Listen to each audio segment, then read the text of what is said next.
Hey everyone, my name is Elis and I love plants, movies, and television. So we all know periodically we need to wipe off the foliage of our plants so they are able to absorb as much sunlight as possible. And it is a great way to check if they have pests, and if they have pests, it's a fantastic way to treat them. But it is a boring and tedious task. So while I'm giving my plants some tender love and care, we're gonna be talking about Don't Tell Mom, The Babysitter's Dead, a cult classic from 1991 starring Christina Applegate. Joining us is a very loud breather beagle. The movie starts off with Christina Applegate's Sue Ellen, weirdly enough nicknamed Swell, hanging out with her friends shopping for clothes. Apparently, her friends have more money than her family, and they are going to Europe again for the summer. So you guys excited? Dream come true. Yeah, Europe again. Sounds very tedious, and you know, being from Europe, I feel you. I wouldn't want to go there. Sue Ellen is excited about summer, though she's not going to Europe with her friends, because her mom is apparently visiting her boyfriend in Australia to visit his sheep ranch. Don't worry, they don't ever mention that again. And Sue Ellen, also named Swell, is very excited about her summer of independence and being a real woman, as she whispers in her friend's ear. Lest we not forget that she's 17 and just graduated high school. Her friends do worry about her 3 younger siblings. She's leaving you guys all alone. And her twin brother. But she has already come up with a hierarchy of who is gonna take care of who. Kenny will watch Zach, Melissa will watch Walter, and I'll have Mom's car. Sue Ellen's mom is saying bye to the kids. I honestly never paid attention to her name. The only thing I really remember of the mom is, first of all, when she says, I've had a very rough 37 years and I need a break. I'm not sure if she's saying that because her past 37 years have been rough, or if it's because she is 37, because... So at this point, we basically find out that Sue Ellen's mom is leaving her 5 children behind so she can go gallivant around Australia on a sheep ranch with her mysterious boyfriend that we, by the way, never get to meet. Sue Ellen is ready for her summer of independence, but little did she know that her mom has hired a babysitter who is 100 years old. Or so. The mom is meeting the babysitter for the first time. She is not giving her any instructions at this point, and that seems like a perfectly reasonable thing to do. So anyway, we're at this point where the mom is leaving. Oh my god, I love 90s fashion. I wish that we still would kind of dress up before we would go on flights, even though I don't like doing it. It's so much better to just be in pajamas. But she's wearing this fabulous fuchsia blazer and I'm living for it. There is so much good 19s fashion in this movie, except when it really matters. One of my favorite parts of the movie, as the mom is leaving, the youngest son says, Mom, you call us every day? And she replies with, oh honey, it's mommy's vacation. I might not have time for that. So I'm pretty sure she just doesn't want to deal with the long distance charges from her hotel room. Also, if I had those children, I didn't want to talk to them every day. As soon as mom leaves, we realize that the sweet old lady that did not look sweet at all from the get-go, because she looks super creepy, turns into a total drill sergeant.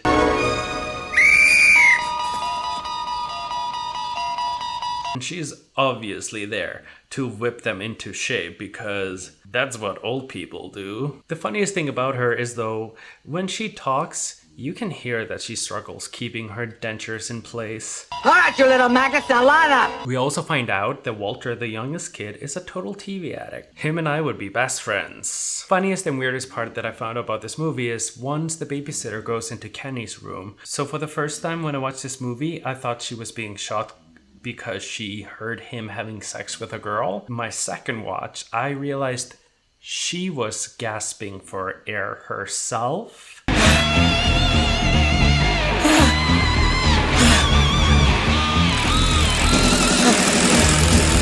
And that was not the sound of anyone having sex.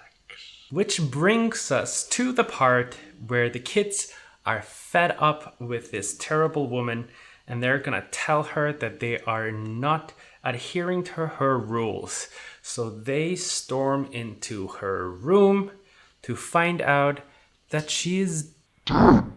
It wouldn't be called Don't Tell Mom the Babysitter's Dead without the babysitter dying. Oddly enough, it is totally normal for a bunch of kids ranging from 17 to 8 years old or 9 years old to see a dead body, and their first instinct is to roll her up in a carpet and put her in a toy box, drive her to the mortuary, and leave her at the doorstep with a note saying, "A very nice old lady inside." So at this point, I am kind of glad that she's dead, because she was a deranged Mary Poppins.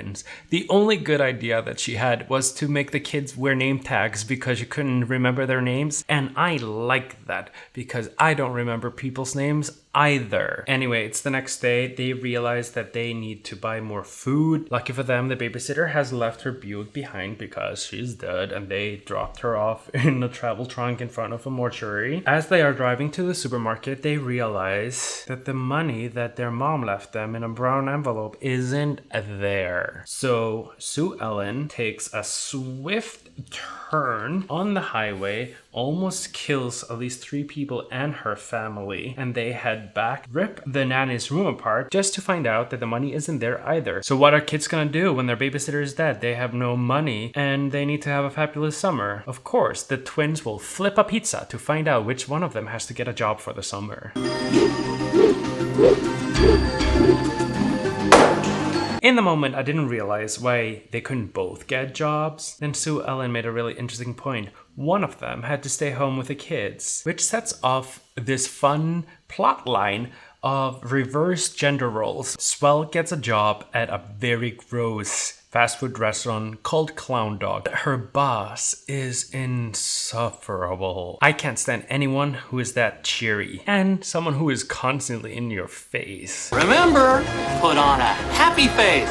The only thing I do appreciate is that the chili they're serving has so much fat in it, it has literally separated. I wanna try it. Yeah. Anyway, Sue Ellen realizes this job is way beneath her because she is 17. That's her first job and she don't need that. No. Also, a really cute guy at her work called Brian is just like, why don't you just quit after your first day? Why do you have to stay around here? Not your dream job, huh? By the way, Brian is played by this guy that has been in like everything, and you have like seen him in multiple TV shows and movies, but you can never remember exactly where from. And this sets off our dating love story. It kind of serves like a plotline through the movie, but it's not bad. It's okay. At least he's a cool dude. She's now lying in her bed after quitting her one day at the Greasy Gross fast food restaurant called Clown Dog, and she's looking for jobs, furiously circling ads in the newspaper. So she finally lands on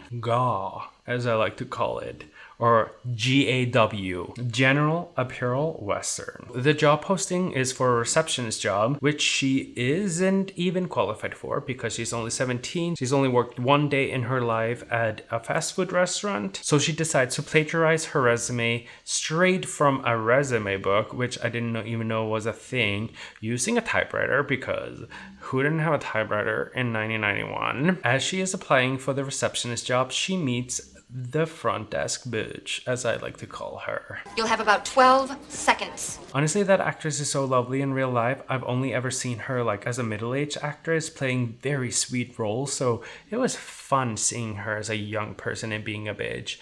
And her name is Carolyn. As Sue Ellen is submitting her resume to be the front desk receptionist, she just happens to run into her soon-to-be new boss, Rose Lindsay, who is honestly fabulous and my favorite character of this movie, to have a boss like that. She takes a quick look at her resume and realizes that she is overqualified for the role of receptionist because she faked her resume, but also because she hates the front desk bitch Carolyn. So she decides to hire Sue Ellen on the spot, and she gives her a rundown. She gives her a list of incredible tedious tasks that no one should have to deal with on their first day. It is cray-cray. You'll also be coordinating our sales, manufacturing, and advertising people.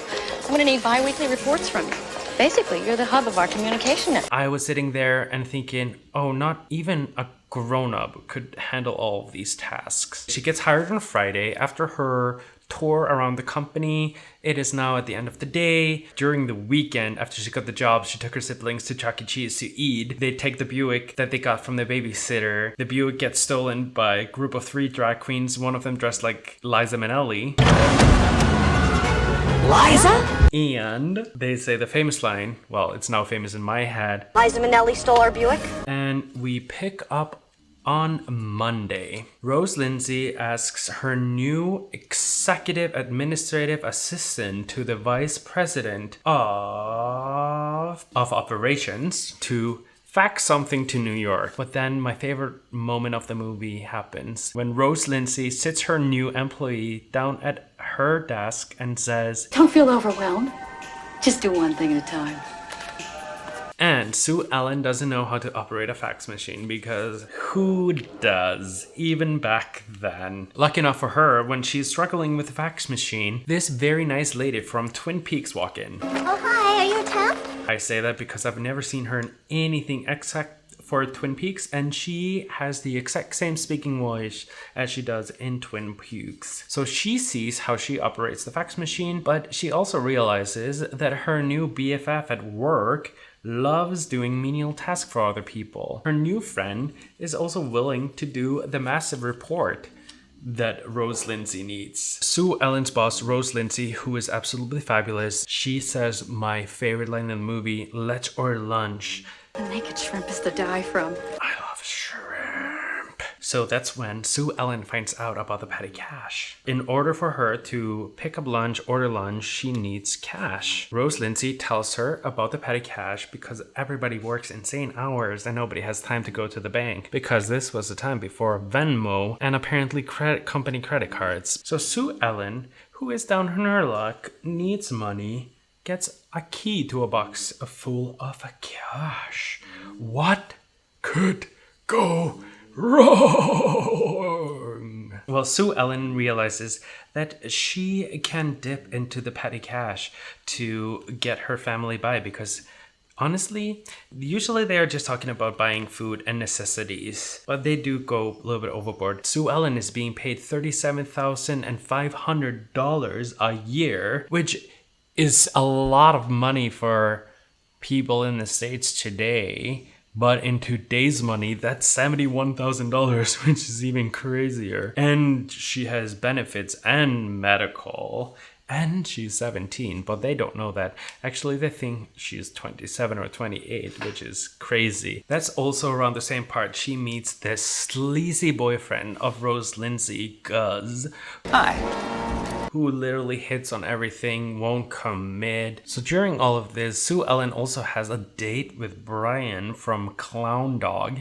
He invites her to see the Grunions run. What's a Grunion? And so they go barefoot in this disgusting beach for some reason, because that seems just super healthy in the 90s. At the end of the night, they kiss and have a bunch of fish at their feet, which I guess are the Grunions. One thing I really love about Sue Ellen and Sue Ellen as a character is that she's not manipulative, a word that I cannot say. She honestly is getting this job with good intentions because she wants to take care of her siblings. And by the way, David Duchovny is there, and he's young and fine as hell. I did not realize that he was this hot when he was young. So we also find out that David Duchovny and the front desk bitch are best friends. Since the front desk bitch was in the running to be the executive administrative assistant to VP of operations, she is now hell bent on exposing Sue Ellen, even though she doesn't know yet what she would be exposing her for. There's also a really fun scene in between where we see Walter, the youngest brother, watching television because he loves television and game shows, and there is Betty White on a game show. Do you ever go outside? Nah, no TV, no prizes. So Gus runs into Sue Ellen on the factory floor as she is approving a PO. Hi.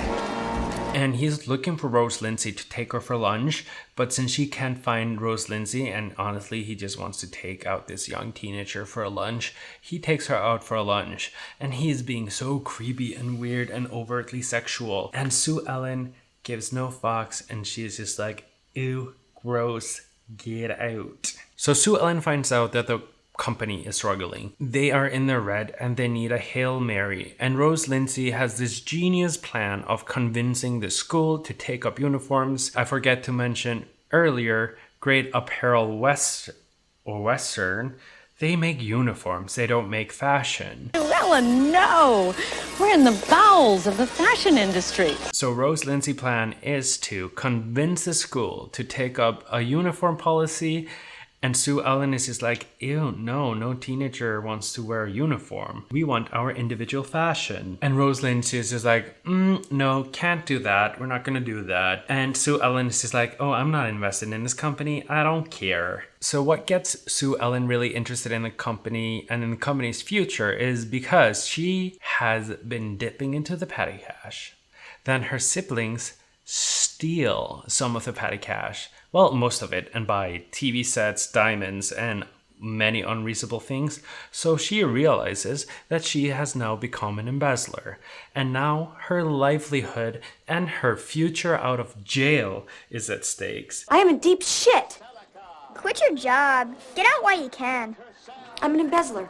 They're gonna throw me in prison. Not they would ever send a white 17-year-old woman to other than maybe juvenile detention for a few months, but she now knows that she has to save the company because she finds out that the school didn't go for the uniform because the teenagers revolted because they don't want to wear ugly uniforms. So she goes down to the factory floor all miserable, and her plan isn't really to save the company, but then she starts to see the outfits.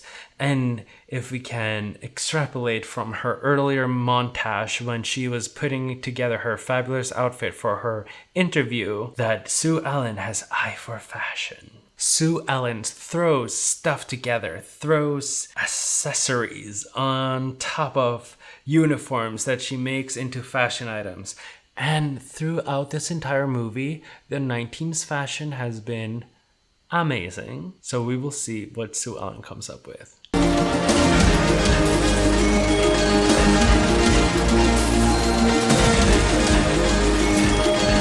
So Sue Ellen has told her boss that she has an idea to save the company because she needs to replace the petty cash before anyone finds out, because otherwise she has possible criminal charges against her, which was like probably never gonna happen. And maybe Sue Ellen just deep down cares a little bit about her job, because this movie is all about growing up, learning responsibilities, and essentially turning into our parents. So Sue Ellen tells her boss, who is the best boss in the world, that she has this amazing idea to turn the ugly uniforms into fashion items from teenagers. Rose Lindsay, being the amazing boss that she is, takes it up with her seniors and they are interested. So she tells Sue Ellen, Fabulous.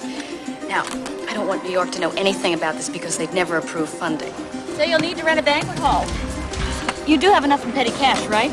Nope, Sue Ellen does not have a petty cash. And Sue Ellen says, hey, my home is fabulous. Why don't we do it there?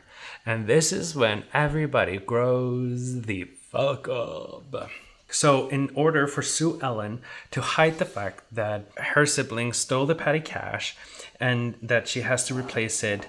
Oh, because by the way, she was going to replace it with her paycheck because she was supposed to be getting paid over $1,000 for 2 weeks worth of work, but then she found out about taxes.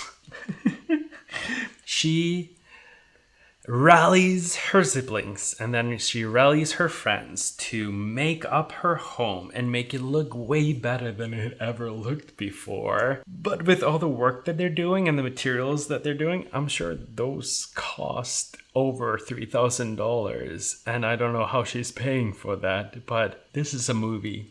We shouldn't care about those details. Anyway, she turns it around, turns it into a fabulous fashion show that she ropes her friends into presenting her new teenage fashion made out of uniforms. Front desk bitch, though, has not given up on trying to expose Sue Ellen. She has found her identification and finds out that she is only 17. Excuse me, Rose?